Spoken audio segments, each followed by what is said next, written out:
নমস্কার বন্ধুরা, আমাদের চ্যানেলে আপনাদেরকে স্বাগত জানাই।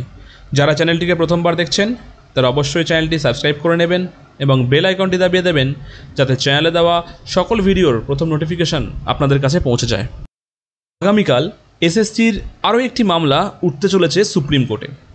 একদম ঠিক শুনেছেন, কালকে এসএসসির আরও একটি মামলা উঠতে চলেছে সুপ্রিম কোর্টে। এবার ব্যাপারটা হচ্ছে, মামলাটা কি? মামলাটা হচ্ছে, আপনাদের সামনে স্ক্রিনে দেখবেন, ডায়েরি নাম্বার 46088 অফ 2025। এটা আগামীকাল অনারেবল জাস্টিস সঞ্জয় কুমার এবং জাস্টিস অলোক আরাধে ওনাদের বেঞ্চে সিএল নাম্বার 22 নাম্বারে আছে, উঠতে চলেছে। এবার এই যে মামলাটি আছে, আমরা যদি মামলাটিকে ভালোভাবে দেখি তাহলে দেখব মামলাটির পিটিশনার আছে বিজয় দাস। একটু সবার যদি মনে থাকে, বিজয় দাস হচ্ছে সেই ক্যান্ডিডেট যাদের এই মামলাটি হচ্ছে সম্পূর্ণ আমাদের টেন্টেড লিস্টকে নিয়ে, যে টেন্টেড লিস্ট কেন বার করছে না সরকার। তো এই লিস্ট নিয়ে কিন্তু এই মামলাটি করা হয়েছিল তখনকার টাইমে। এটা হচ্ছে যত সম্ভব 18ই অগস্টের, ফাইলড অন 18ই আগস্ট। এইবার আমরা যদি নিচের দিকে একটু আসি, এখানে দেখতে পাচ্ছি এখানটা আর্লিয়ার কোর্ট ডিটেলসে ওই একই যে ম্যাটগুলোকে সাধারণত চ্যালেঞ্জ করা হয়, সেই ম্যাটগুলোই আছে এখানে কেস নাম্বারে WPA 14723, তারপরে 12505, ম্যাট 1026, আবার সেই 1026। তো এই ম্যাটগুলোকে চ্যালেঞ্জ করে এটা করা হয়েছিল। এর আগে কিন্তু অলরেডি এই কেসটি একবার শুনানি হয়েছে এবং দেখতে পাচ্ছেন 28 তারিখে তার একটা জাজমেন্ট এসেছে।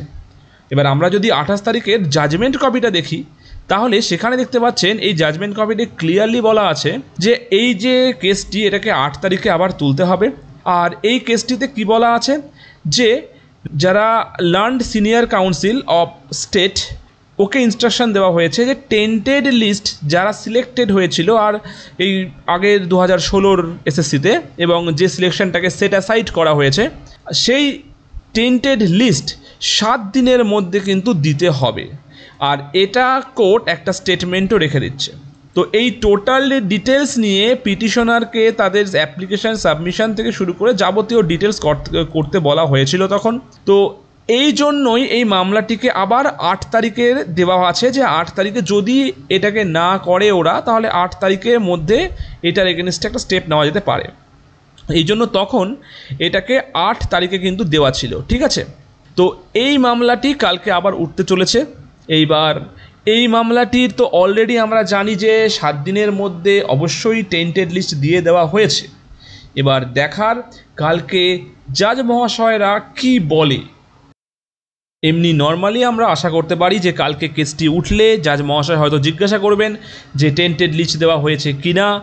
কালকে তাহলে টেন্টেড লিস্টটা জাজের ওখানেও একবার দেখানো হবে। এবার সেখানে যদি ওই টেন্টেড লিস্ট নিয়ে আরও কোনো প্রশ্ন থাকে বা আরও কিছু থেকে থাকে, তাহলে কালকে সেটা নিয়ে অবশ্যই একটা বড় আলোচনা হতে চলেছে।